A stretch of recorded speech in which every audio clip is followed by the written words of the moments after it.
Sepuloni downplays China tensions at start of tour of Pacific nations. Deputy Prime Minister Carmel Sepuloni is downplaying the issue of tensions between China and the West as she begins a 5-day Pacific mission. Sepuloni, who is also the Associate Foreign Affairs Minister for the Pacific, flew out to Solomon Islands on Sunday accompanied by Minister for Pacific Peoples Barbara Edmonds and the Climate Change Minister James Shaw, as well as other community leaders. Subscribe our YouTube channel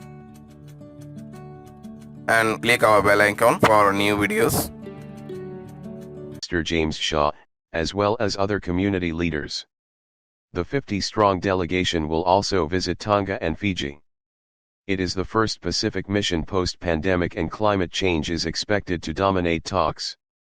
Also likely to be on the agenda is the relationship with economic powerhouse China, which has close ties with all three countries at a time when the West views China as a threat to its hegemony. The minister said it would be an invaluable opportunity to strengthen New Zealand's relationships and reaffirm the commitment to working alongside Pacific Huana to respond to challenges. Sepuloni told Morning Report there would be a range of topics discussed with Solomon Island officials today, including education and climate-related matters. Subscribe our YouTube channel and click our bell icon for new videos. Island officials today, including education and climate-related matters. She will be meeting the nation's Prime Minister Manasseh Sogavare. Last year Solomon Islands signed a security deal with China, which caused disquiet among Australian, New Zealand and US governments. Since that deal there has been a string of diplomat missions by alarmed Western powers to the region. In September last year a summit was held in the US with Pacific Island leaders. Sepuloni would not be drawn on whether she would be discussing the issue with Manasseh. She would not comment on whether US influence in the Indo-Pacific region and tensions with China should be a key issue in discussions with Pacific leaders. There has been increasing militarization and geopolitical machinations in the Pacific. A recent deal involving Western military alliance AUKUS, which will see Australia spend $400 billion on a fleet of nuclear submarines, has alarmed Pacific leaders. China has called the latest move an error that would stoke tensions and spark a new arms race, increasing the chances of open conflict. There have been talks between New Zealand and high-ranking US officials on New Zealand joining the alliance with Australia, the United Kingdom and the US. There's a range of issues that will be front of mind, Sepuloni said. Certainly when I met with specific leaders in February, it wasn't so much anything to do with China that was front of mind or even discussed. It was climate change. It was labor mobility, it was education, it was a chat about the challenges that came with the global inflation and cost of living.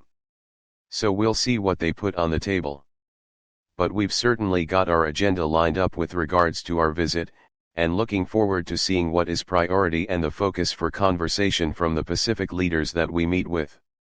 She said the focus of her visits would be to shore up New Zealand's relationship with those nations by engagement. Firstly, we'll be connecting because we haven't actually had a chance to engage with the Pacific to the extent that we had prior to COVID. So that's really meant that we haven't been able to connect to the same extent. We'll be discussing resilience issues that are shared challenges for us across the Pacific region, and solutions moving forward. And just that focus on Wakahanongatanga, that we've got a special relationship with the Pacific. And we need to continue strengthening and building that.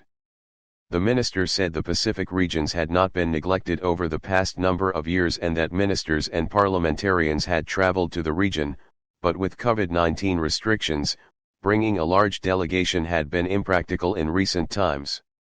Sepuloni said she was relieved that was now possible. The interesting thing that New Zealand does on its Pacific missions that no one else does, is that we bring a delegation, and most of them are part of the Pacific diaspora in New Zealand.